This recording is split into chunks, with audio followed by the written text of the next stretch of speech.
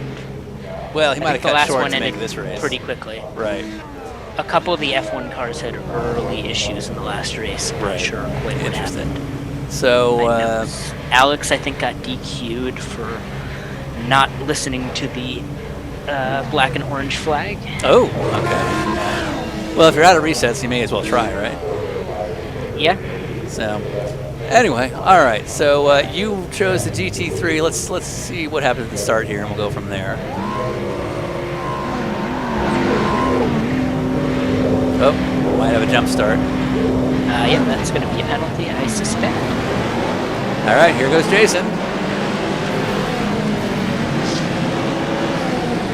And will he get through? Okay, first turn, but it's the second one. When you get these smaller fields, it's the second corner, second intersection where you start to catch up with the truck. So let's see. Jason's already pretty cautious. He's actually on target to get passed by GT3 cars, but he's doing okay. And who is that serving his penalty? That looks like, I think it was Carl Kikas that was serving his penalty from jumping the start there. Oh. And no, gosh, everyone but Jason. Okay. But the question is, how much damage did he take? Because if he doesn't get a meatball flag, he'll still have the fastest. He'll still have the fastest car by quite a bit. And now, now he's just taking his rage at. Yeah. Oh, and 2F guys. Oh my If you want an F1 car to win, that's definitely not the way to do it. That was Jacob Campbell Just running into poor Jason. Oh, what are you doing, dude? Oh no. So poor Jason Skeen, who really wanted to win. Now he's a master of these hour 3 races. He won this very race last week in the hour the third race, and now here's Jacob Campbell with too much damage as well. So already the F1 cars not looking good. Matthew Struckman in that. That's quick. Yeah, that didn't take long. But again, they have 4 resets now. They're probably both down to 3, and there's only 37 minutes left to go. Yeah, so those early resets will get you. Yeah, no kidding. So we have 65 people still watching. So if anyone has any questions, while it's just myself and old Ben Cox here, if you got questions in them chat rooms, let us know. I'm looking at it now. What have we got here? People just saying thank you. I got nothing. Jared, congratulations. Hey, Jared, if you have our Zoom link, we'd love to have you on. Jared is saying hello in the chat. Oh, there's Jared right now. I'm going to add Jared. He's new to our league. But Ben, you want to stay on? You're free to stay on. I should actually go to sleep because I have a 6 a.m. shift tomorrow. Good man. It is 10 All p.m. right now. Well, can you? So I'm not Zoom proficient. Can you? I Let cannot yourself hear out? anything. You can hear me now, right, Jared? Jared, we can hear you.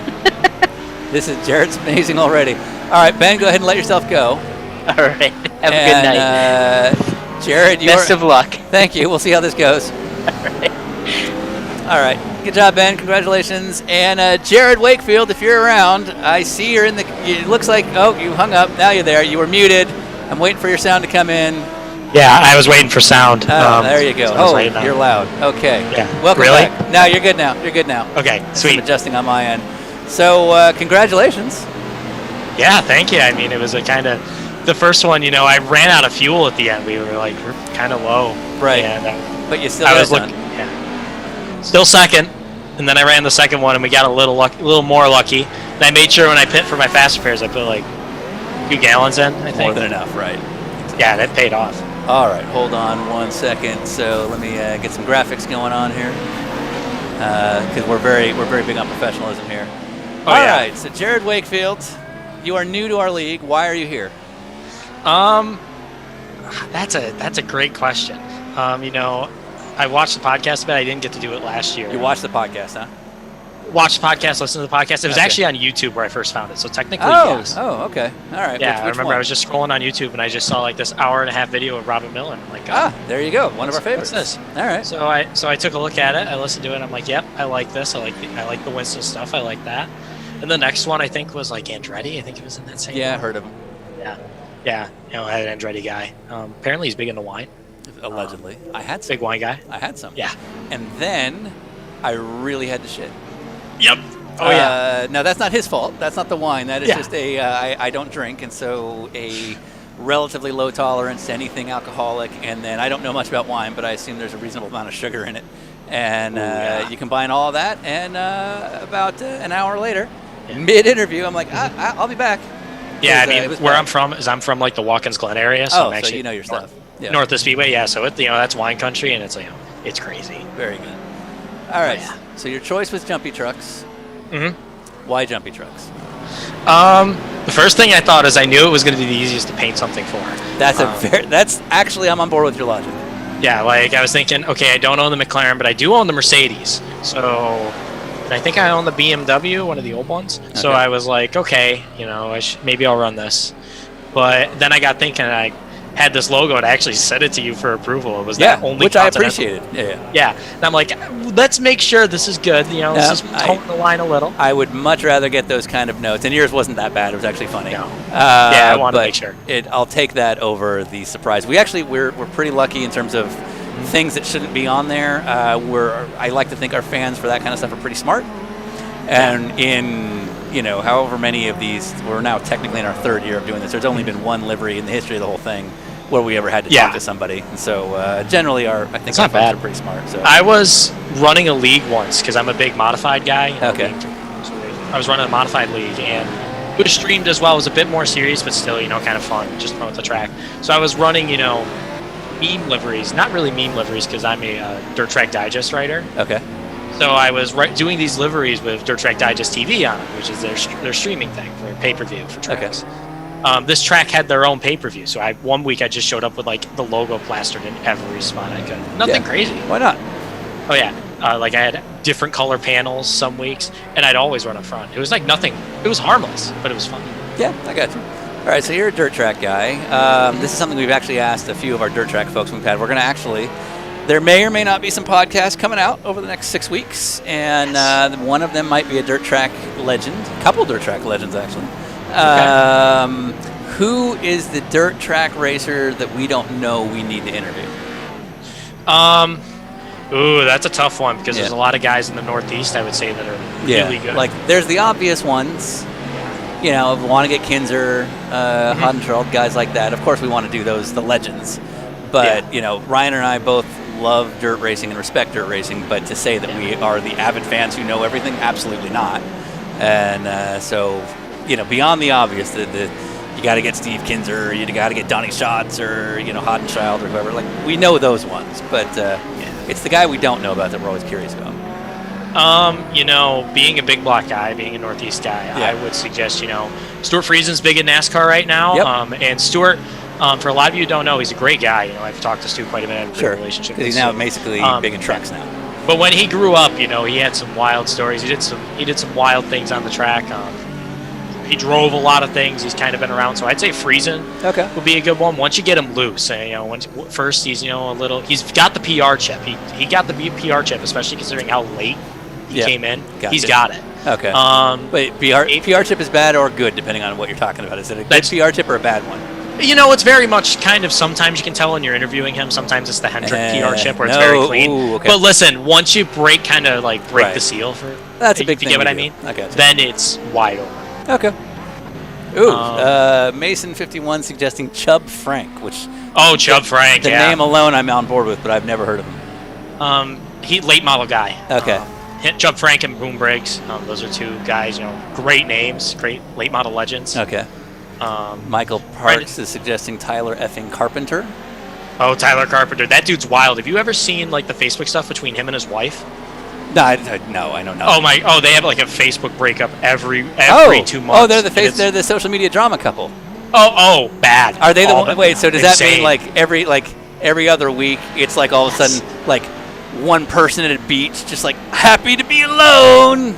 looking usually into like, the future. That kind of It's asshole. usually Tyler's wife, like, oh, my husband ran off with some pit lizard again. Hashtag. Oh, Hashtag cheating okay. SOB. Oh yeah. So not too different from a certain championship contender NASCAR driver. Yes. It's copy. Chernobyl. Okay. So it's not the I'm at a beach and happy to be alone post. No, it's I'm at the beach. Where's my boyfriend? Where's my husband? It's like, just discovering a lot about myself and my journey. So it's not that. Trying to think of like one or two more guys. All right, let's see what the chats have to say. Stuart Friesen, is also PJ Chesson, which is also one PJ's been recommended to us before. That dude is apparently insane, which I'm all in. Pit Lizard. Rivy Chicky has never heard of Pit Lizard. Pit Lizard's a pretty common phrase. Yeah. For, let's just say, some of the unique ambassadors to the sport. I am of the opinion, and I could be wrong, that is, at least in sporty cars, that's a bit of a myth. Yeah, I don't know. Really a thing in sports cars. I haven't gotten to IMSA Watkins Glen yet. I plan to this year, but with my dirt racing schedule, it just didn't plan. I got the NASCAR, but I need to get to sports cars at Glen. I wanted to go this year for the Sunset race and shoot it with the camera. It's extremely confusing. If you don't know what you're walking into, it's yeah. I mean, I understand IMSA. Like, I understand driver ratings. I pay attention. Sure. All right. Just one of those things where it's, I want to go, but. All right, we have 37 minutes to go. Jacob Campbell currently P3. And he is the lone F1 car. Where's Jason? Oh, Jason Skeen now 6 laps down, so Jason's got a ways to go. Jacob Campbell did run in our preliminary races last night, did really, really well, but was not able to maintain the car all the way to the end. And, contact right there. So this is the kind of question we have to ask ourselves for Jacob, is how is he going to be when we get to 15 minutes left, 5 minutes left? We don't have the graphics right now to know how many resets the guy has, but the way he's looking pretty aggressive. So it's tough to say where he's going to stand as time goes on here. Plus, you never know when there might be a yellow. You just never know. Do you know anything about iRacing commands, by the way? Jared? Me? Yeah. Do you know how to clear all penalties all at once? Because I sure as hell don't. It's exclamation BF clear all. Oh, hell, I'm never going to figure that out. It's just like, I'll type it in the chat here. Okay. I've got a good story for you from, do you know what Super Dirt Week is? Do I know what Super Dirt Week is? I mean, I don't. I do, of course, but pretend the fans don't. Okay. So Super Dirt Week is this thing that's been going on since 1972. It was started by Drivers Independent Racetracks, which is DIRT, which is now Dirt Car because it's owned by a big conglomerate. Same people that own World of Outlaws. And they started at the Syracuse Fairgrounds, which was a mile track. Yeah. And now it's moved to the city of Oswego, the Oswego Speedway. Any of you know Supermods? Same track. They cover it with dirt. I go to SUNY Oswego, so now it's basically in my home, at least for the time. So this was my first year going since it left Syracuse. And as a media guy, you get to hang around and you get to go to some of the after parties at the track and stuff. Because for context, Dirt Week has a huge party atmosphere. Sure. I remember the last year, little 13-year-old me walked out to go get some clay from the mile because I wanted some. Oh. Yeah. And I watched a rusted out pickup truck dragging a couch go by me, like at 50 miles an hour. My people. Like, okay. Moving. Yeah. So this year I'm walking around the pits. It's after hours. We're doing our thing. Everybody's partying, and there was the number of people. Like I don't even know. I don't know how much detail I want to go on, but I had multiple people that I found very hilarious ask me for a certain substance, and I was like, "What? What do you mean?" Jacob if you're Campbell, picking up, by the way, just took yet another. He'll probably have to pit with that one. So I don't know how many he's got left, but he's running out, and we still have 25 minutes to go. Yeah, that's a nice thing about the truck is that even though the truck's not super durable, I honestly think you can just kind of navigate a little better. The F1 car, you just get going a little too quick. When you get hit. There's nothing you can do. Anyway, so people are hitting you up for the good stuff. Yeah. That's just what Dirt Week is. Yeah, I mean, it's insane. Yeah. It is. I mean, there's so many people. This year is a little bit toned back because of COVID, and the big X factor this year is always the track, because when you put dirt down on pavement, you got to get it right, and it rained up here all September. So when they were putting the clay down after the supers got done for the year. Oh no! Oh no! Jacob may need big one. We'll see. He may need a tow with that. He's going to pit in right. No, he's going to stay out. I thought that was a Lightning McQueen truck. Yeah, interesting.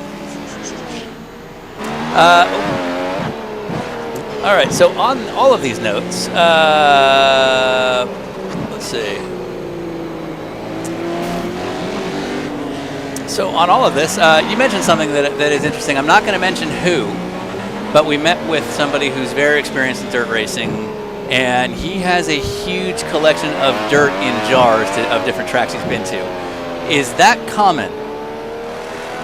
Yes and no. It's not like super common where like everybody you walk up to is going to have like, oh yeah, a jar of dirt. But I know for a fact that a lot of guys, if they treasure a win or really treasure a racetrack and want to treasure a moment, they'll do it. They'll put like dirt in a jar. Like, listen, from Syracuse, I have dirt from the track, like where rubber was laid down, still has rubber on it. Okay. I have some of the cinder from pit road, because I had like a little pit road was also used as a horse track. Ooh, Jake just got tagged right there, I think. And I also took some wire cutters because, you know, they're tearing the place down. So I took some catch fence. Yeah, why not? And I like took a screwdriver and chipped some of the concrete wall off, so I had that too. So I've got like, you know, a little bit of everything. So Jacob Campbell just took another big hit, and thus handing Jeremy Lines the current lead. I mean, Jeremy Lines was in the lead, but this now makes it much harder for Jacob to have a shot. In fact, Jacob is disconnected, so he is out. Ooh, he is officially out of this. Jason Skeen, well, he's 13 laps down, so he's still trying, but 13 laps with 23 minutes to go is not impossible. Since he is in a much faster car, but of course to last he's going to have to drive fairly conservatively. So interesting few scenarios going on, and you know, you never know when there might be a yellow. Yeah, is that debris? Is that a cone on the track? Well, somebody had mentioned earlier, I didn't see it myself, but safety first, because we're always concerned about our integrity. There is a yellow out because somebody had mentioned in the chat that they saw a pit lizard. Oh no! We never know when we might have good potential insurance sponsorship opportunities. So we're always, rooting for lizards or geckos. And so we're gonna go yellow. We are yellow. I was in the pit lane with one of the getting a quick repair, like right after we went green after the yellow in the second one. Sure. And I almost lost the lead because I was on Snapchat and I was Snapchatting somebody. I looked up, I put my VR headset back on, and my quick repair was done. All right. So Carl Kikis is a lap down, but in a pretty cool livery with Dinner with Racers all over it. So Carl, you're getting a wave around. What's Christian Abbott running? Christian Abbott, you're not getting a wave around. Chuck Kleinhagen. Let's see what your car looks like. He's in a BMW. Is that unfortunately we don't have cameras set for this. That looks like that's a David Lidhagen livery of some sort, so he's definitely getting a wave around. That's a whole thing from last year. You missed it. Okay. Jacob Campbell, he might be disconnected at this point. Just give him the wave. Let's keep this yellow going. Let's advance it. All right, Brian Stilley, you're getting a wave around. Jacob Campbell, well, he's out. We knew that for a fact. And Delaney in the truck, he's leading. And actually, all these guys are on the lead lap. William Boos, Sam Art. So we'll give Art Reimer, well, he's in the pit, so there's not much he can do there. And everybody else is pretty bad shape. So we'll just let that go. All right. Who else do we have in the deal here? So Brian Stilley is in it. Art Reimer won, didn't he? No, he came close. Wait, no, did he win? I don't remember. It's so hard. Maybe. Art, I'm bringing you into the call.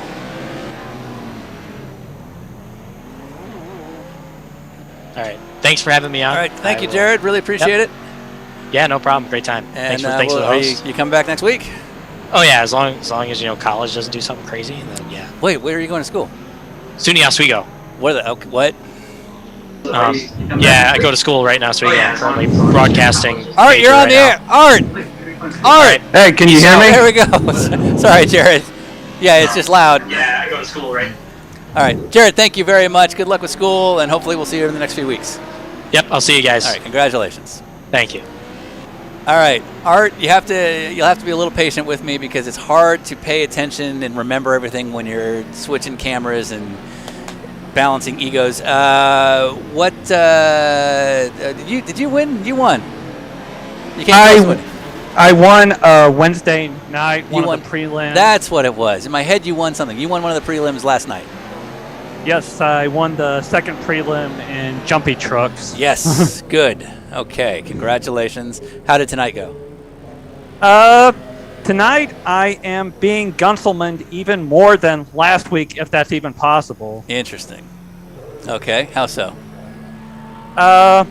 So F1 cars have been shoveling me upside down. GT3 cars have been shoveling me. So, and now I've got a black flag. So can I get black flags cleared? Sure. Hold on. Well, if you're driving, we'll let you go here. Where are you? All right. I don't know who else inevitably with these wave rounds. This figure 8 racing is weird with the penalties. All right. Well, you're still racing, so we'll let you go, man. No worries. But we'll hopefully you're enjoying your first year doing this. Oh, I'm having a blast. Awesome, man. I mean, thanks. All right. Enjoy. Take care. All right, you too. Thank you. I don't know how to kick you out. How do I do that without like banning you? Do you know how to let yourself out? Let's see. Hold on. I'm still figuring it out. Sorry. Somehow, despite my company, I don't use a lot of Zoom.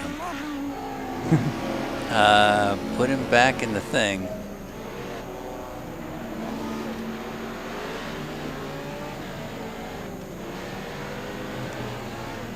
Oh, wait. Hold on. There we go.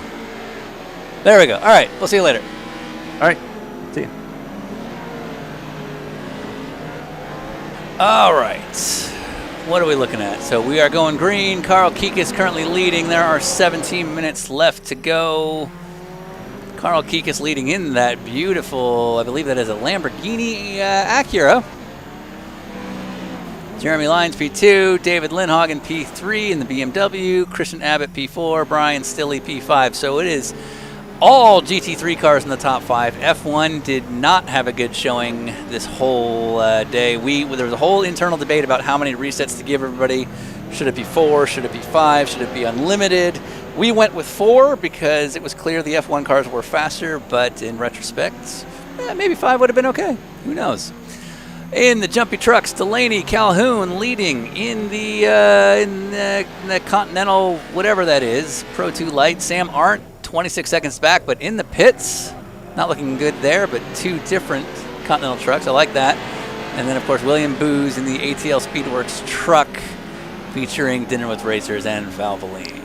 All right, what's going on in the chat room? Let's answer some questions. If you got questions, let me know, because I am all here alone and could use the company. All right, what have we got? Still people sticking around. I appreciate it.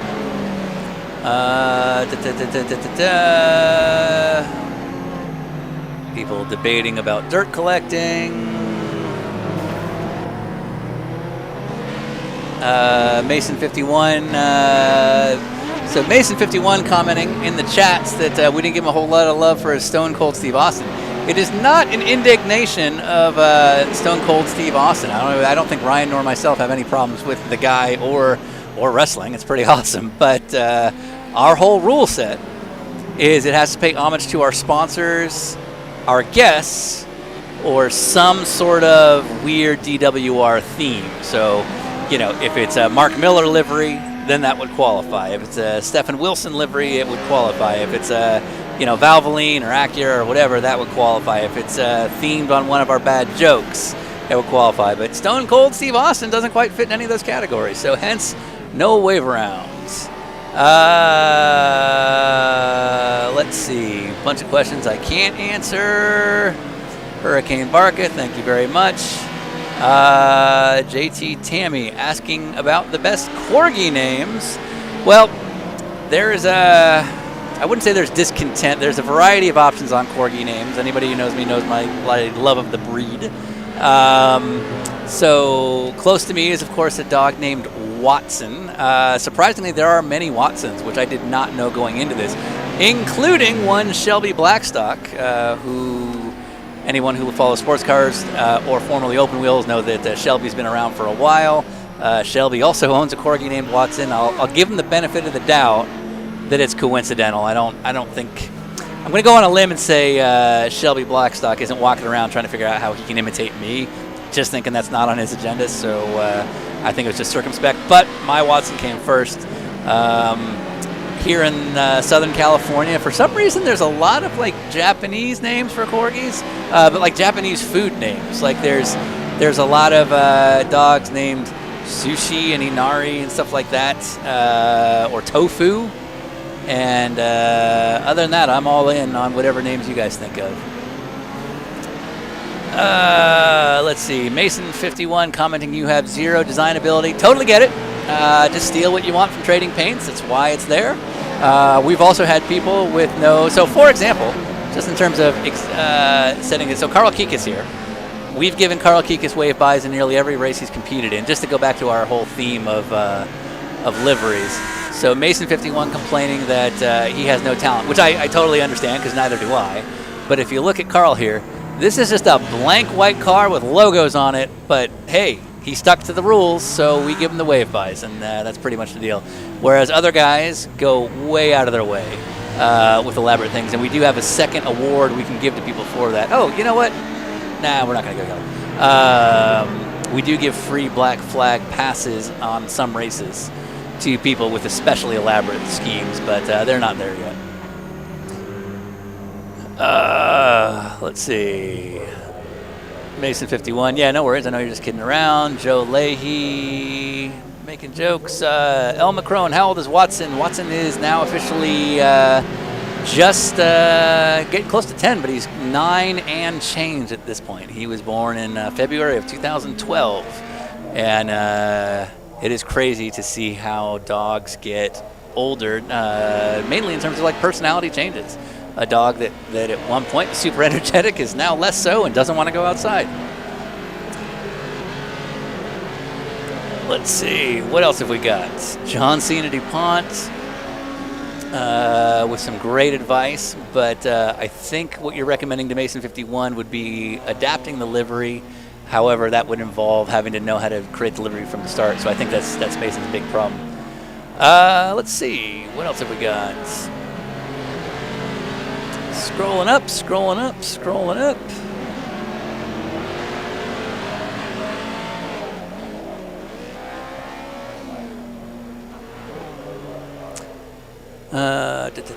People recommending Scott Bloomquist, which I think we'd be way in on. Rico Abreu as well. We've actually tried to work something out with Rico in the past. It didn't work. He's notoriously a bit of an odd duck, and so yeah, we haven't done a ton of follow-up.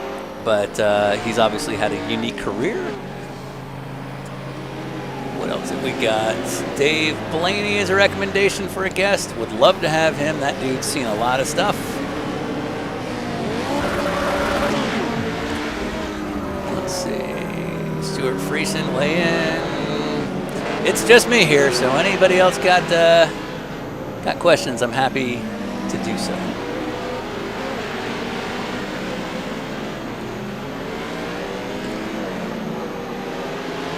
Hurricane Barco wanting to know, is iRacing compatible on Mac? It is not, unfortunately. There was an option in years past to run a like a Mac emulator or a Windows emulator on Mac that was capable of running iRacing.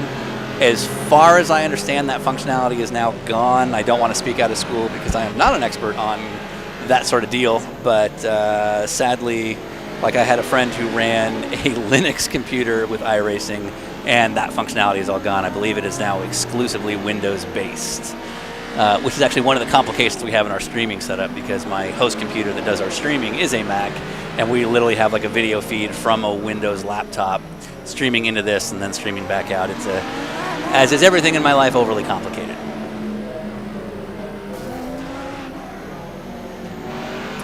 All right, Carl Kikas still leading, but it is not over. David Lindhagen is 20 seconds back going into the pits, but the way these damages work, you never know how it's going to roll, especially with 9 minutes remaining. So Carl well on his way, but with Christian Abbott only 1 lap down, Jeremy Lines 2, and Brian Stilley and Matthew Struckman 9 laps down. Believe it or not, with 9 minutes remaining, that is plenty of time to make up lost ground if something were to happen to Carl. Not declaring anything in this case, but certainly if something were to happen, that would be good news for David or Christian or Jeremy. Meanwhile, Delaney still kind of all on his own. 26 seconds up from Sam Art. Sam Art now you can see is on the other side of the track. But Delaney just having a very quiet but solid day as far as it looks. El Macron wanting to know my favorite track. My joke answer is always the Kansas Roval. There is some sincerity in that, in the sense that there's good amenities in that general area. I have over the years, you'll see this is true for anybody who works in sport for a while, you start to change your opinions on what you look forward to, because going to a track the first couple of times, the novelty of being to a track you've always seen on TV or seen on iRacing is something you look forward to.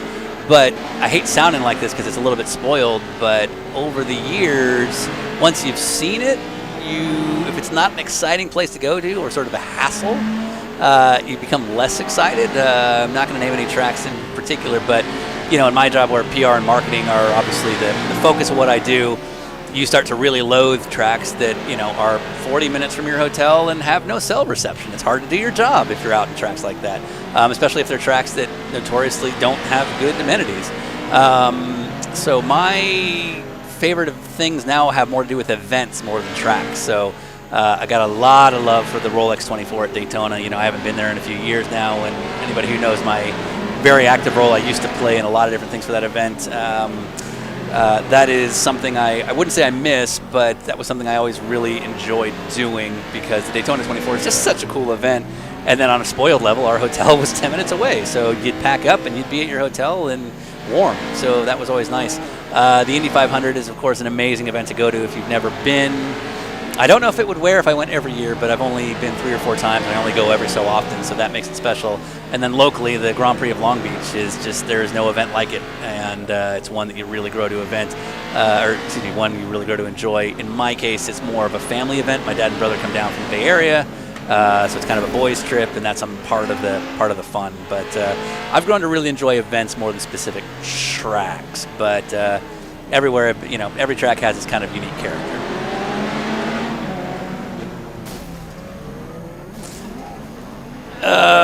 Let's see. Chuck Kleinhagen asking how many people do you need to buy barbecue for from the aforementioned Kansas Roval amenities. Hey, there's some good barbecue restaurants in the Kansas area. I'm all for it.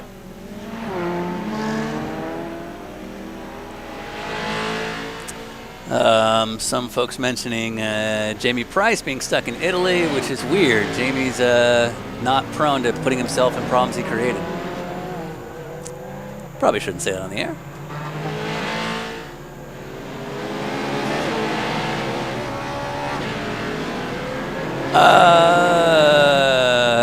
All right. Wait, which one is it? Carl, are you disqualified? Hold on, let me see if I can help you out here. Carl, I don't know that I can fix it. Let's see, here we go.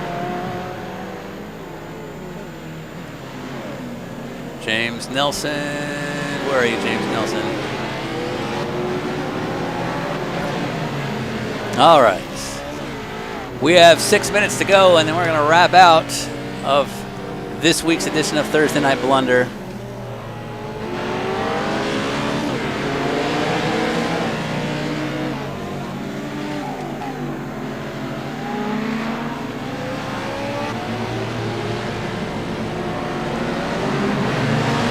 Once again, if you have questions here in our final event, Brian is gone for the night. He'll be racing tomorrow. Mark Miller, I don't know what he's doing. He's over there as well. But he's had a long day. He flew in from Holland, Michigan. Christian Abbott now leading 17 seconds up from Jeremy Lines, which honestly, with 5 minutes to go, that is no time at all.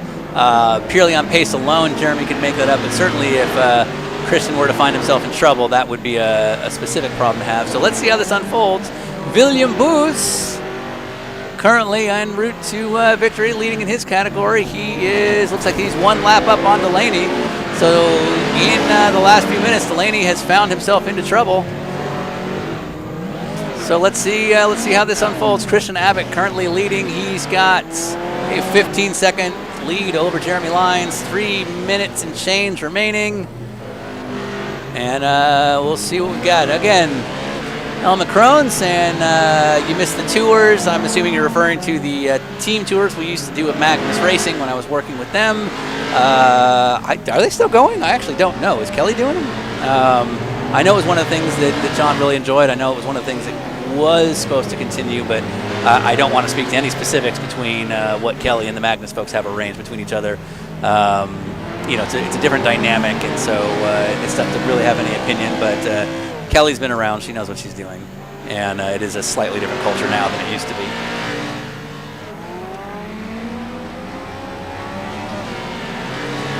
JT Tammy asking, what is the best snack on the road? Well, it depends on the occasion, and it also depends on the mood. So, for example, if we've given up on life, which is pretty common,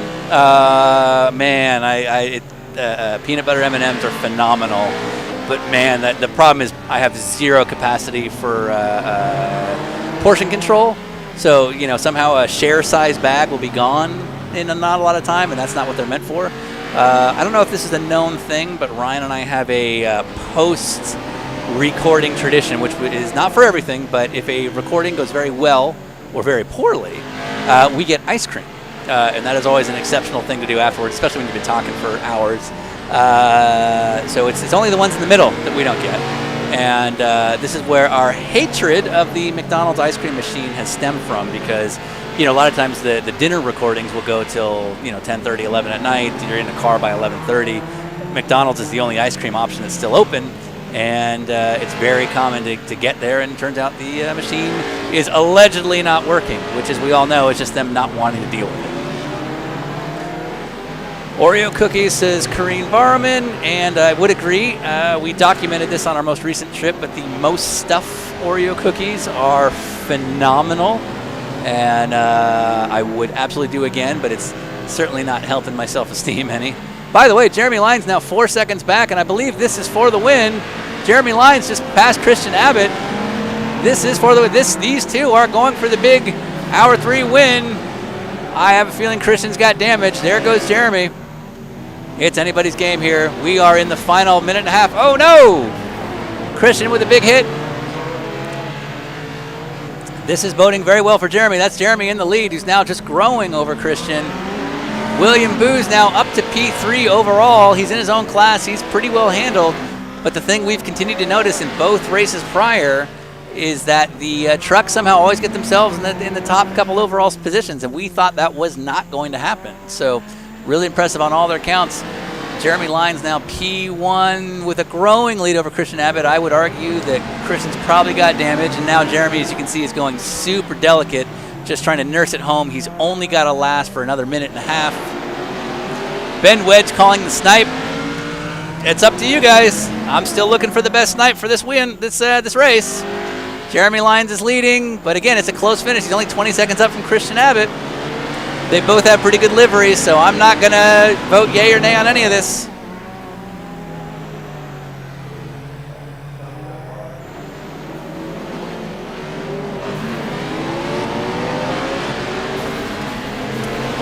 Jess Marimba asking about flavored Oreos. I actually tend to avoid them. So, oh no!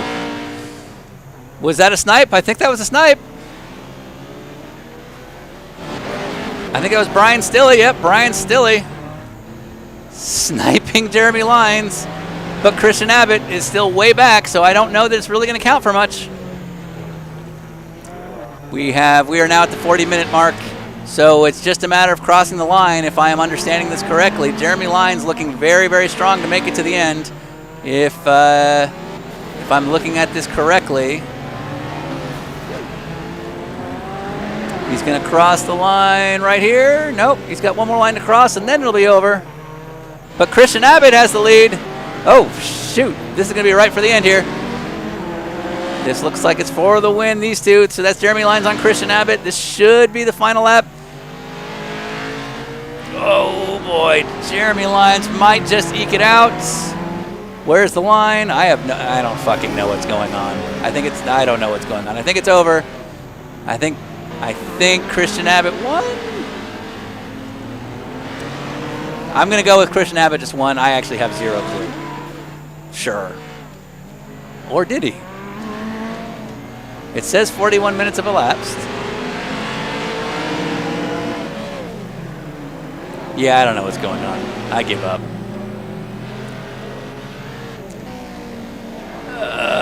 Boy. It's late. It's actually a reasonable amount of work to put these things on. You get tired, especially because might be editing some other projects right now.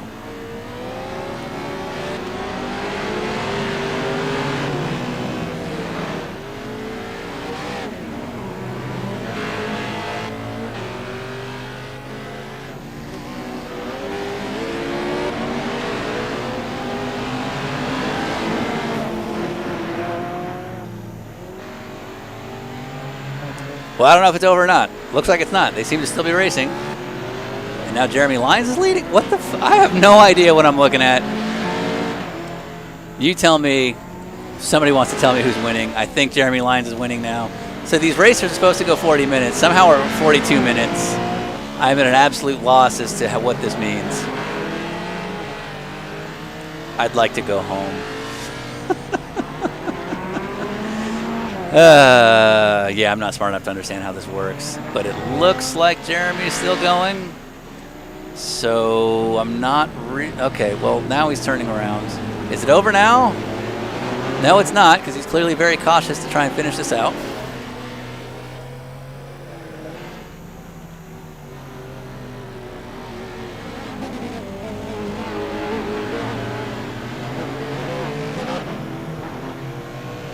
Yeah, I don't know what's going on. I give up. When it ends, it'll end. Oh, Jeremy Lyons taking a big hit. Christian Abbott is 20 seconds back. And I think it's over now. According to William Booz, it is over. All right, so I'm declaring it over. Jeremy Lyons wins over Christian Abbott, 15 seconds, but on the lead lap, both of them, so cool. William Booz in the fence is our big truck winner. Congratulations. Let's see who's in the call. Well, none of our winners. So if none of our winners show up in the waiting room, I'm just going to kill it and move on with my goddamn life. Let's see. Nope. And good wrecks.